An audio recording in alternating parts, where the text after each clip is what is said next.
कुछ दिन पहले ही सूबे के मुखिया यानी कि उत्तर प्रदेश के मुख्यमंत्री योगी आदित्यनाथ ने कहा कि गुंडे और माफियाओं को मिट्टी में मिला दूंगा। और ठीक उसी के क्रम में अतीक का बेटा, अभी का ताजा अपडेट यह है कि अतीक का बेटा असद और उसका एक साथी गुलाम दोनों झांसी में एसटीएफ के द्वारा, यूपी एसटीएफ के द्वारा एनकाउंटर में ढेर कर दिए गए हैं। खबर आपको हम पढ़ के पूरा बताएंगे। दरअसल अतीक अहमद के बेटे असद को यूपी एसटीएफ की टीम ने झांसी में मार गिराया है। उसके अलावा एक और बदमाश गुलाम को भी पुलिस ने ढेर कर दिया है। झांसी में यूपी एसटीएफ की यह बड़ी कार्रवाई हुई है। एसटीएफ की ओर से बताया गया कि इन लोगों की घेराबंदी हुई तो असद और गुलाम फायरिंग करने लगे। इस पर जवाबी कार्रवाई की गई जिसमें दोनों मारे गए। यूपी एसटीएफ के एडीजी अमिताभ यस ने इस एनकाउंटर की पुष्टि की है। उन्होंने कहा कि इन लोगों के पास से विदेश में बने हथियार बरामद किए गए हैं। उन्होंने कहा कि इन लोगों के पीछे हमारी टीम 1.5 महीने से जुटी हुई थी और आज जाकर हमें बड़ी कामयाबी मिली है। उन्होंने आगे कहा कि कुछ दिन पहले 5 मिनट के फासले से ये दोनों लोग मिस हो गए थे और चकमा देकर भाग निकले थे। उमेश पाल की हत्या के मामले में अतीक अहमद का बेटा असद वांटेड था और उस पर 5 लाख रुपए का इनाम भी घोषित था। इसी केस में गुलाम भी वांटेड था।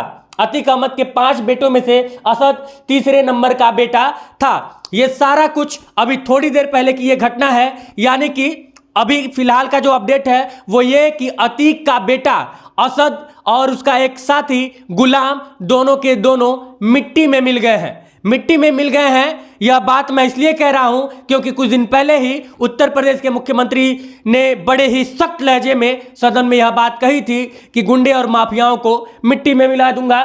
आगे पढ़ते हैं।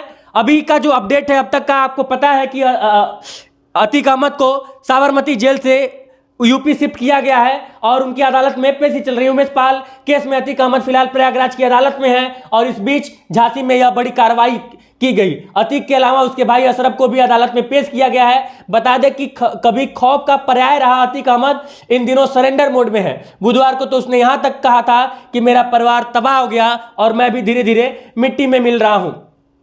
अब मैं उस बदमाश के बारे में बता दूं, 5 लाख का इनामी माफिया अतीक अहमद के बेटे 5 लाख के इनामी असद ने अपने चाचा अशरफ की मदद से दिल्ली में शरण ली थी। दिल्ली में वह संगम विहार कॉलोनी में छिपा था। दिल्ली पुलिस की स्पेशल सेल की मदद से पकड़े गए असद के दोस्तों ने कई खुलासे किए थे। और मैं संगम विहार के बारे में बता दूं क्योंकि मैं वहां पे कई बार मैं गया भी हूं। संगम विहार एक वहां पे मुस्लिम कम्युनिटी जो है ज़्यादा रहती है और शायद यही वजह है, ज़्यादा इन द सेंस कि जो अन्य जगहों से ज़्यादा वहां पे मुस्लिम कम्युनिटी भी रहती है।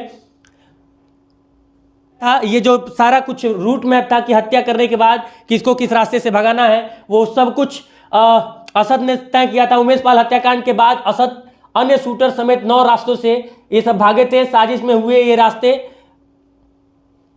गुड्डू मुस्लिम और माफिया अतीक अहमद के बेटे असद ने तय किए थे। असद और गुड्डू ने लखनऊ, बिहार और नेपाल सीमा पर छिपने के ठिकाने भी बता दिए थे। इसके साथ ही यह भी सख्त हिदायत दी थी कि कोई एक दूसरे से मोबाइल पर कतई बात नहीं करेगा। हत्या में शामिल हर आरोपित को अलग अलग रास्ते से भगाना था। तो ये फिलहाल का अपडेट है। और आपको हम बता दें कि असद और गुलाम इन दोनों के ऊपर 5 लाख का इनाम था। यूपी एसटीएफ ने इन दोनों को मिट्टी में मिलाया है, यानी कि एनकाउंटर में ढेर किया है। उनका एनकाउंटर हो गया है।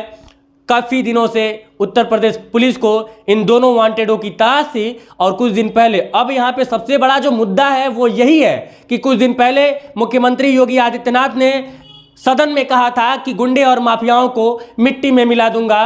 अभी साबरमती जेल से लगातार, अभी पिछली बार अतीक को पेशी के लिए बुलाया गया, एक बार फिर से लाया गया और आज जब इन दोनों का यानी कि अतीक के बेटे असद और गुलाम का जब एनकाउंटर झांसी में हुआ यूपी एसटीएफ के द्वारा, तो उस वक्त अतीक और उसका भाई अशरफ ये दोनों कोर्ट में थे।